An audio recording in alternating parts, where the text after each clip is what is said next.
Dak Prescott is officially on the clock. On Friday, an unpredictable, not seeing that coming kind of trade happened, where the Cowboys traded a fourth round pick for Trey Lance, who was taken third by the 49ers a few years ago. Yeah, there's a whole lot to get in when it comes to this trade. With this one, in terms of how the 49ers gave up on Trey Lance seemingly kind of soon. I mean, it just kind of seems that way. The guy just didn't really get much runway in San Francisco. The first year he was behind Jimmy G, and that was expected. But then he was named the starter going into last season. And last season, he only got to play a couple games. The first game against the Bears didn't really play that well, but it was in a very heavy kind of rainstorm, so whatever. Then the second game, he breaks his leg, and that's all they needed to see for them to get rid of him. Now it helps that, of course, they had the Brock Purdy phenomenon come in, the last pick in the draft, come in, get them to the NFC Championship game. Of course, that story's unwritten because he broke his elbow, some kind of injury, whatever that was. But it's just like, wow, giving up on him so quickly. I guess he just must have really stunk it up during practice in the preseason, which he definitely didn't play great. But to give up on him after two really kind of odd games last year, then just a few starts in the year prior during his rookie season, I don't know. The 49ers, they better hope that Brock Purdy isn't just some 8-game flash in the pan, and he really is something. Because not to even keep him as a backup, going with Sam Darnold, who hasn't really shown much of anything in the NFL on a consistent level. Yeah, if this don't go well for the 49ers, boy, it's definitely, they're obviously going to regret the trade. But it's already one of the worst trade-up situations in NFL history, to get so little production from the guy and give up on him when just really didn't get that much time to play. I don't know. If I were them, I probably would have kept him in the building, maybe even just have him as a backup. You never know what's going to happen. You don't know what to expect from a guy who was the last pick in the draft, and another guy, Sam Darnold, who's had years in the NFL and not really done much of anything. That's the 49ers side. But then the Cowboys. When it comes to the Cowboys, this trade is all about Dak Prescott. During when Jerry Jones had his interview session, they asked him, hey, did you consult the coach, or more importantly, Dak Prescott? He's like, no, didn't consult anyone, went out and met the trade. This trade is all about having leverage over Prescott on two fronts: his play and then his contract. When it comes to Dak Prescott's play, he's obviously a good quarterback. I would even say, mostly a really good quarterback, lower tier. I would say that definitely most people have him in that sort of 12 to 10 range. I think if you put him at 10, that's about right, about the 10th best quarterback in the league. Problem is, when it comes to kind of big moments, he just doesn't rise up. He's done a good job in leading the Cowboys to 12 wins the last couple of years, although he did miss a few games last year. Cooper Rush had a solid amount of those games last year.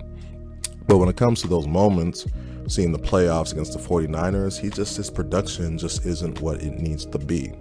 You pile on top of that last year, where he just had the major turnover bug, leading the league in interceptions, and that was with missing about 5 games there, a whole stretch. So he really got his money's worth when it comes to interceptions in the games that he played.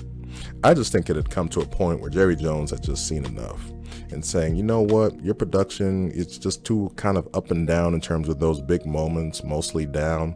And in that playoff game against the 49ers, he was the one that cost them that playoff game. The team played well enough to win. The defense played well enough to win.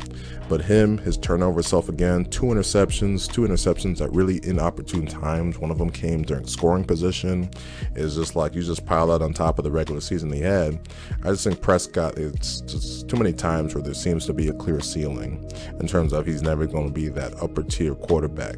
And with the Cowboys and Jerry Jones, he wants to win a championship. So if he feels that there's something else that can sort of put the pressure on Prescott, or maybe sort of get out of the jail free card for the future, Trey Lance ain't a bad option. That's when it comes to the play. In terms of the contract, because Prescott's up and down nature, and we've seen the contract trouble with Prescott a couple years ago.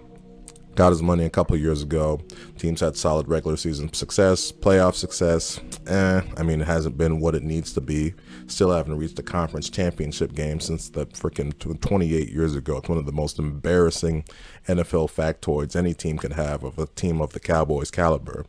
And if Prescott's going to go in after this year asking for another huge contract where it's like $60 million a year, $240 million, if the team doesn't reach the heights that it wants to be, meaning what Jerry Jones wants, a championship game, or at bare minimum, not championship game, Super Bowl, but at bare minimum, just reach a goddamn NFC championship game, I don't think he's going to have any motivation or want to give Prescott another huge contract, because I think he'll just see that, you know what, if you're not getting it done now when we got all this around you and, you know, we've had to ship off parts because of your contract, mainly like Amari Cooper and some other pieces here and there, why would I invest all this extra money into you when you're just not getting it done on the level that we want in terms of reaching those end goals?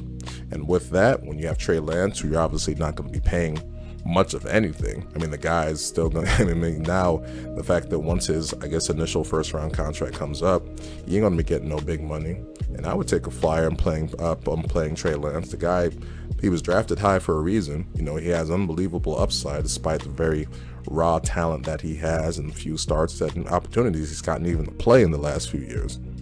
I think for Trey Lance, it probably would have been, you know, probably his first motivation to get to a team where he can actually play. But there is light at the end of the tunnel for this situation in Dallas, because I think on two fronts when it comes to Prescott's play and his contract, having Trey Lance in the building gives them an out in either or. It's a very savvy move, very unpredictable move, but one that's going to have a lot of intrigue for this season and the future that lies ahead.